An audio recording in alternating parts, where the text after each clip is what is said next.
Hello everyone, সবাই কেমন আছো? আমিও ভালো আছি। তো সকলকে জানাচ্ছি হ্যাপি সরস্বতী পুজো, আর সবাইকে জানাচ্ছি গুড আফটারনুন। তো আজকে তো সরস্বতী পুজো হয়েই গেল। তো সবাই মিলে আমরা স্কুলে যাচ্ছি, ঠাকুর দেখতে একটু বেরোচ্ছি, আমি, আমার ছেলে আর আমার বর। তো দেখো, আমার ছেলে কিন্তু পাঞ্জাবি পুরো দারুণ লাগছে ওকে। আমি অনলাইন থেকে পাঞ্জাবিটা ওকে অনলাইনে অর্ডার করে দিয়েছিলাম। তো আমার ছেলে বলে, মা খুব সুন্দর, ইয়েলো কালারের দিয়েছিল, বলে মা খুব সুন্দর হয়েছে, মানে খুব সুন্দর লাগছে। দেখো, বাচ্চাদের পাঞ্জাবি পরলে দেখতেও ভালো লাগে। আর আমি নর্মাল একটা শাড়ি পরেছি, সিম্পল সেজেছি। আর ওর বাবা এমনি নর্মাল ড্রেস যেরকম পরেছে।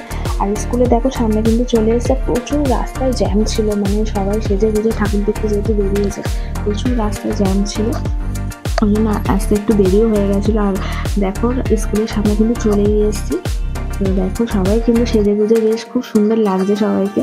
আর আমার ছেলে দেখো এদিকে ওর বাবা ঢোকেনি, ওর বাবা বাইরেই ছিল, বলে তোমরা যা।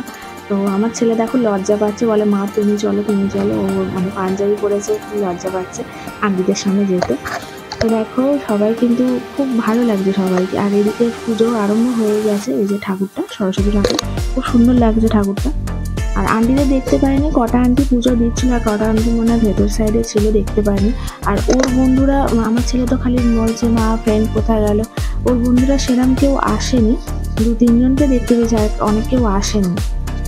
তো আমার ছেলে একাই ওই পুজোর দিকে ছিল, ওই আনন্দ করছে খুব।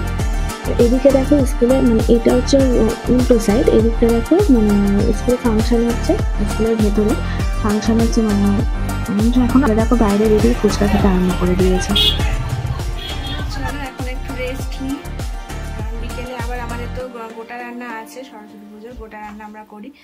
তো চলো ওকেও ঘুম পাড়াবো, ওর বাবা আমি সব 3জনে রেস্ট নিয়ে নিই। এতক্ষণ সারাদিন তো ঘোরা হলো, কি বল। তো চলো আবার বিকেলে তোমাদের সাথে দেখা হবে। তো যাই হোক, দেখো আমি কিন্তু ফ্রেশ হয়ে কিন্তু রান্নাটা বসিয়ে দিচ্ছি, কারণ অনেকটা রাত হয়, বুঝলে তো, অনেকটা রাত হয় করতে, কারণ ওই জন্য রান্নাটা বসিয়ে দিচ্ছি, সবে ভাতটা বসালাম। আর সকালে তো রয়েছিল খিচুড়ি, আলুর দম আর বেগুন ভাজা আর পাঁপড় ভাজা। আর সরস্বতী পুজো দেবে, খিচুড়িটা না হলে ঠিক ভালো লাগে না। তো খিচুড়ি হয়েছিল, এবারে ভাত ভাত মানে পরের দিন ওটা পান্তা হবে। তো যাই হোক, 1 কেজি চালের মানে ভাত বসাচ্ছি, কারণ যেহেতু আজকে রাতে আবার পরের দিন সকালে দুপুরে রাত্রিরে খাওয়া হবে, কারণ আমাদের তো পোড়া জিনিসটা খেতে নেই, ওইটাই খেতে হবে। তো আর আমার ননদ আছে, নন্দাই আসবে তার পরের দিনে। আর আমার বাপের বাড়িতেও একটু পাঠানো হয়, তো ওই জন্য বেশি করে আমরা করি রান্নাটা। তো দেখো ভাত কিন্তু হয়ে গেছে, মাও এদিকে জোগাড় করে রাখছে, কারণ সব আনাজ ছাড়িয়ে রাখছে, কারণ একা হাতে আমি এদিকে রান্নাটা করছি আর মা এদিকে সব জোগাড় করে রাখছে। তো যাই হোক, মা বাঁধাকপিটা কেটে দিতে কিন্তু আমি চচ্চড়িটা বসিয়ে দিয়েছি, আদা বাটা দিয়ে ভালো করে করে নিয়েছি চচ্চড়িটা। আর এদিকে দেখো সব জোগাড় হয়ে গেছে গোটা রান্নার। তো ফুলকপিটা সবে ভাজি সব ভেজিয়ে আমি কিন্তু তবেই চচ্চড়িটা বসাই, কিন্তু খেতে ভালো লাগবে তবে। ওই জন্য সবাই ফুলকপিটা ভাজলাম, ভেজে ভাজা হয়ে যেতেই কিন্তু এ দেখো বিনস, তারপর বেগুন, শিম, গাজর, বরবটি সব কিন্তু একসাথে ভেজে নিচ্ছি, দেখো ভালো করে মানে ভাজলে তবে কিন্তু টেস্ট হয় খাবারটা। আর যেহেতু গোটা রান্না, কেটেও রান্না করতে নেই, ওই জন্য সব বোটাগুলো ছাড়িয়ে কড়ার মধ্যে দিয়ে দিয়েছি, দিয়ে ভাজতে থাকছে। তো দেখো ভাজা কিন্তু হয়ে গেছে, এবার তারপরে আলুটা ভেজে নিচ্ছি, সব গোটা আলু, দেখো ছোট ছোট আলু।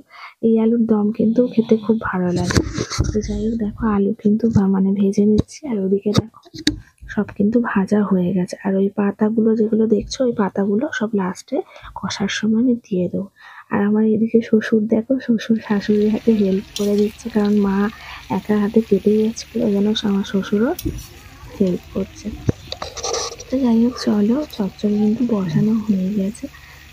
নাড়তে তো পারছি না, কারণ অনেকটা পাতা, তো পাতা ডাঁটা, মানে ডাঁটা, পালং শাকের ডাঁটা, তারপর নিচে এত সবজি হয়ে গেছে, নাড়া যাচ্ছে না, যেহেতু গোটা সব কাটতেও তো নেই, গোটা রান্না, ওই জন্য নাড়তেও কিন্তু খুব অসুবিধা হচ্ছে। আর বড় কড়া কিন্তু, তবুও নাড়তে অসুবিধা হচ্ছে।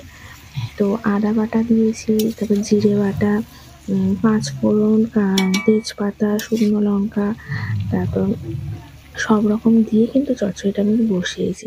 তো দেখো চচ্চড়ি কিন্তু জলও বেরোচ্ছে অনেকটা, বেরোনোর পর ঢাকা দিয়ে দিয়েছি, দেখো চচ্চড়ি কিন্তু আমার পুরো রেডি। এত সুন্দর কালারটা হয়েছে, খুব ভালো লাগছে। কিন্তু দেখতেই দেখতে পেলে জানি যে খেতে রান্না কেমন কিন্তু হবে। আমার পুরো হয়ে গেছে, যাই হোক, চচ্চড়ি, বাঁধাকপি চচ্চড়ি, গোটা চচ্চড়ি, ভাত সবই হয়ে গেছে রান্না। তো মশারিও খাটিয়ে নিয়েছি, ছেলেকে ঘুম পাড়বো, অনেকটা রাত হয়ে গেছে, 11টা 15 বাজতে যায় পুরো। মানে সত্যি দেখবে এইসব রান্না করতে সত্যি খুব ভালোও লাগে। তো যাই হোক, চলো, ভিডিওটা ভালো লাগলে কিন্তু অবশ্যই তোমরা জানিও কেমন হয়েছে, কমেন্ট বক্সে জানিও। আর ভালো লাগলে চ্যানেলটাকে অবশ্যই সাবস্ক্রাইব করে দিও। তো চলো, আজকের মতন টাটা, গুড নাইট, টাটা।